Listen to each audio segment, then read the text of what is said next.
পেকুয়ার ভাইরা, এটা তো আমার ওয়ার্ম আপ প্রোগ্রাম। আমার বিভাগীয় প্রোগ্রাম হচ্ছে 8 বিভাগে 8টা। কয়টা? এটা কেন নিলাম? নেয়ামতুল্লাহ নিজামীর জ্বালা থেকে বাঁচার জন্য নিলাম। ওর জ্বালা তো নেই, ও পারে না মালয়েশিয়া থেকে আমরা টেনে নিয়ে আস, চার্টার ফ্লাইট ভাড়া করে পারে না নিয়ে আস। তাহলে প্রিয় ভাইরা, আমরা কি আর ইখতিলাফ করব, কাদা ছোড়াছুরি করব? করবেন না যে বোঝাই তো যাচ্ছে দৃশ্য দেখে। ধাক্কাধাক্কি যে আপনারা করবেন না, আপনাদের এই যে আমলনামা তো আমার কাছে আছে। পেকুয়ার ভাইরা, এটা তো আমার ওয়ার্ম আপ প্রোগ্রাম। আমার বিভাগীয় প্রোগ্রাম হচ্ছে 8 বিভাগে 8টা। কয়টা? এটা কেন নিলাম? নেয়ামতুল্লাহ নিজামীর জ্বালা থেকে বাঁচার জন্য নিলাম। ওর জ্বালা তো নেই, ও পারে না মালয়েশিয়া থেকে আমরা টেনে নিয়ে আস, চার্টার ফ্লাইট ভাড়া করে পারে না নিয়ে আস। এমন কোন মাধ্যম নাই, এমন কোন ওয়ে নাই সে ধরে নাই। আর তার কাছে আমার কাছে তার দাবিও আছে, কারণ এর আগে 2-3 বার আসার কথা ছিল, কয়েকবার এসে এসে ফিরে গেছি, অনুমতি হয় নাই। এখন দাবার গুটি পাল্টে গেছে, দাবার গুটি পাল্টে গেছে। এক মাঘে শীত যায় না, কিন্তু আমরা স্মরণে রাখি না, ভুলে যাই। এটাই বড় আফসোস প্রিয় ভাইরা। তো এটা ওয়ার্ম আপ প্রোগ্রাম, এটা ওয়ার্ম আপ উদ্বোধনী প্রোগ্রাম, বিভাগীয় প্রোগ্রাম আমার জানুয়ারি থেকে শুরু।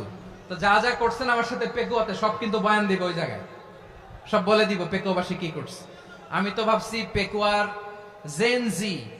জেনারেশন জি আমাকে এমন ভাবে রিসিভ করবে, আমার কোনো ব্যাগ পেতে হবে না, কষ্ট পেতে হবে না। আমাকে স্মার্টলি তারা স্টেজে রিসিভ করবে, স্মার্টলি তারা সেফ এন্ট্রি সেফ এক্সিট দিবে।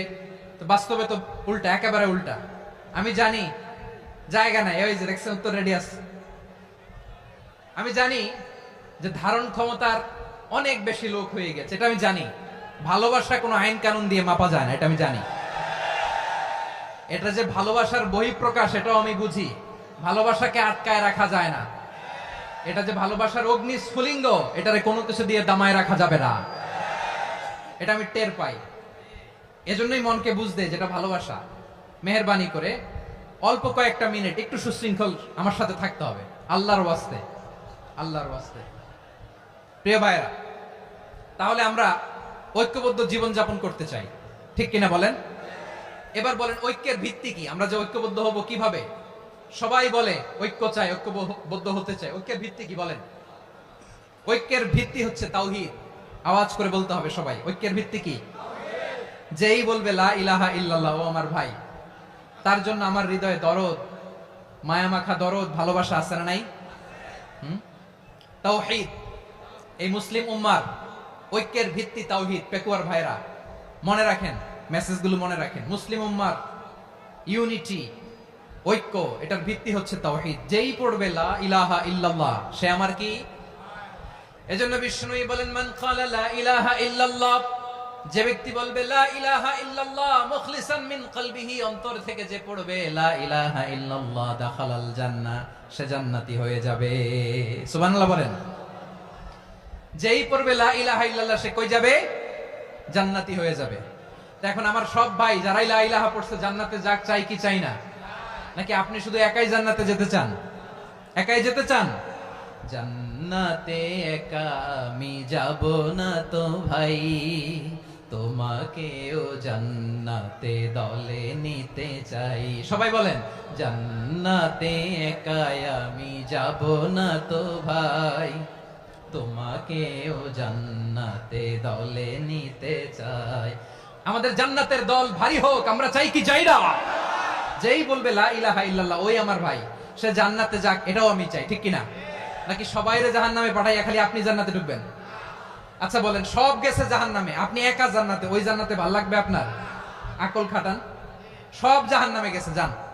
এ কাফের, ও জালেম, ও নাস্তিক, সব গেছে জাহান্নামে, আপনি একা জান্নাতে, ওই জান্নাতে ভাল লাগবে? জান্নাতে আমি একা যেতে চাই না, আমার জান্নাতের দলকে আমি ভারী করতে চাই। চিল্লায়া বলো ঠিক কিনা? যারাই বলবে লা ইলাহা ইল্লাল্লাহ, তারা আমার ভাই। বিশ্বনবী এই কথাটার আরো চমৎকার ব্যাখ্যা করেছেন। তিনি বলেন, মান সাল্লা সালাতানা ওয়াস্তাকবালা কিবলাতানা ওয়া আকালা যাবিহাতানা ফাযালিকাল মুসলিম লাহু যিম্মাতুল্লাহি ওয়া যিম্মাতু রাসূলিহি ফালা তুখফিরুল্লাহা ফি যিম্মাতিহি। বিশ্বনবী তিনটা ক্রাইটেরিয়া শুনিয়ে দিলেন। তিনি বললেন, মান সাল্লা সালাতানা, যে ব্যক্তি আমাদের মতো নামাজ পড়ে, ওয়াস্তাকবালা কিবলাতানা, আমাদের কিবলারে কিবলা মানে, ওয়াকালা যাবিহাতানা, আমাদের জবাই করা পশু খায়, ফাযালিকাল মুসলিম, সেই মুসলমান। সুবহানাল্লাহ। আমার মতো নামাজ পড়ে মানে কি, তার ডিভাইন অ্যাক্টিভিটি আমার মতো, তার ইবাদতের সিস্টেম আমাদের মতো। ওয়াস্তাকবালা কিবলাতানা মানে কি, আমার যে ডাইরেকশন তারও একই direction, to the direction of কাবা। আল্লাহু আকবার। কাবার দিকে হয়ে সে নামাজ পড়ে, আমার ডাইরেকশন তার ডাইরেকশন, আমার ডেস্টিনেশন তার ডেস্টিনেশন এক। ওয়াকালা যাবিহাতানা, আমার জবাই করা পশু খায়, সেই মুসলিম, সেই মুসলিম। লাহু জিম্মাতুল্লাহি ওয়া জিম্মাতু রাসূলিহি, তার জন্য রয়েছে আল্লাহর জিম্মা, রাসূলের জিম্মা। ফালা তুগফিরুল্লাহ ফি জিম্মাতিহি, আল্লাহর জিম্মাদারির তোমরা খেয়ানত করো না। তার মানে তোমার মুসলিম ভাইরে অমুসলিম বলো না, তার জান মালের কোনো ক্ষতি তুমি করতে পারবা না। সুবহানাল্লাহ বলেন। তাহলে ঐক্যের ভিত্তি বিশ্বনবীর কথা থেকে, মুখনিসৃত পবিত্র কথা থেকে আমরা পেলাম। আমার আঙ্গুলের দিকে তাকিয়ে আওয়াজ করে বলো পেকুয়ার ভাইয়েরা, ঐক্যের ভিত্তি কয়টা? আওয়াজ করে বলো কয়টা? ঐক্যের ভিত্তি হবে যে তাওহীদ, এটার ব্যাখ্যা তিনটা বলেছেন বিশ্বনবী। এক নম্বরে, যে আমাদের মতো নামাজ পড়ে, যে আমাদের কেবলারে কেবলা মানে, যে আমাদের জবাই করা পশু খায়, সেই মুসলিম। সেই কি মুসলিম? সে আমার ভাই, তার সাথে আমার কোনো বিরোধ আছে? কথা বলো পেকুয়ার ভাইরা, বিরোধ আছে? কোনো বিরোধ নাই, কারণ আমরা এক উম্মাহ, আমরা সবাই এক উম্মাহ। সবাই আওয়াজ করে আমার সাথে বলেন তো, এক উম্মাহ। এগুলো মুখস্থ করতে হবে আমাদের। আওয়াজ করে সবাই বলো, কেউ বাকি থাকবে না, বলো এক উম্মাহ। রব্বুল আলামিন বলেন, ইন্না হাযিহি উম্মাতুকুম উম্মাতান ওয়াহিদাতান, ইন্না হাযিহি উম্মাতুকুম উম্মাতান ওয়াহিদাতান ফাআনা রাব্বুকুম ফা'বুদুন। নিশ্চয়ই তোমাদের এই উম্মাহ হচ্ছে এক উম্মাহ, উম্মাতান ওয়াহিদা, এক উম্মাহ। আমি তোমাদের এক রব, আমি এক আল্লাহর ইবাদত করো, আমি ছাড়া কারো ইবাদত করো না। আদেশটা কার?